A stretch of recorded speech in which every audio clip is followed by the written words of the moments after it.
He was the strongest man who ever lived, chosen by God before he was born, set apart, consecrated, unstoppable. Yet with all that power he fell, not on a battlefield, not by an army, but in the arms of a woman who never loved him. This is the downfall of Samson. Before Samson drew his first breath, heaven had already marked him. The angel of the Lord appeared to his mother, a barren woman, and declared, "You will conceive and give birth to a son. No razor may be used on his head, because the boy is to be a Nazirite, dedicated to God from the womb. He will take the lead in delivering Israel from the hands of the Philistines."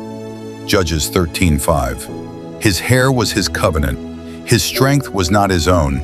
It was borrowed from the Almighty. But Samson would forget that. Samson grew into a man of supernatural power. He tore a lion apart with his bare hands, as though it were a young goat.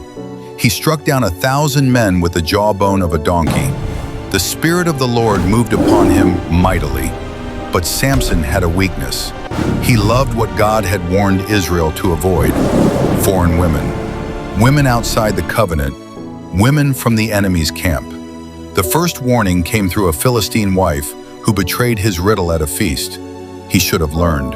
But pride and passion are a dangerous combination. Proverbs 4:23 says, "Guard your heart above all else, for it determines the course of your life." Samson never guarded his.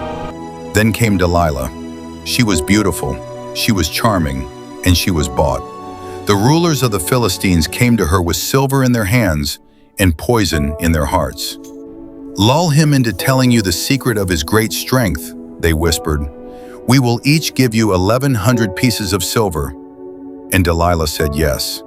This is one of the most chilling scenes in all of Scripture, because Samson knew something was wrong. 3 times she asked him the secret of his strength. 3 times he gave her a false answer. 3 times she called the Philistines while he slept. 3 times he escaped. He saw the trap being set, and he walked back into it anyway. This is what unchecked desire does to a man. It blinds him to danger he can clearly see. Day after day she pressed him. Night after night she wore him down. "How can you say, 'I love you,' when your heart is not with me?" she cried. "You have mocked me 3 times and have not told me where your great strength lies." And the Bible says, his soul was vexed to death. Judges 16:16. He told her everything. "No razor has ever come upon my head, for I have been a Nazirite to God from my mother's womb.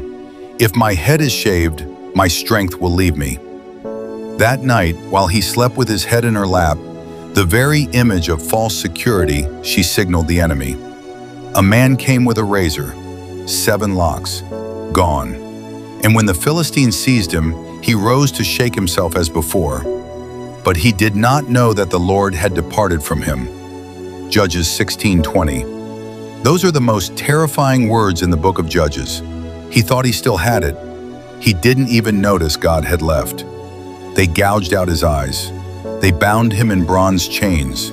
They brought the champion of Israel into a prison and made him grind grain like an animal. The man who once shook nations humiliated, mocked, displayed. But notice what Scripture quietly slips in. But the hair of his head began to grow again after it had been shaved. Judges 16:22. God was not done. This is the grace of God even in the pit of our worst decisions. Even when we have handed the enemy our secrets, even when we are broken and bound, God begins to grow back what was lost. Lamentations 3:22-23. Because of the Lord's great love we are not consumed, for his compassions never fail. They are new every morning. The day came when the Philistines gathered in their great temple, 3,000 people on the roof alone, to celebrate the defeat of Samson and mock the God of Israel. They brought Samson out to entertain them. He asked the young boy guiding him, "Put me where I can feel the pillars that support the temple." And then, blind, broken, and chained, Samson prayed, perhaps his most sincere prayer in his entire life. "Sovereign Lord, remember me.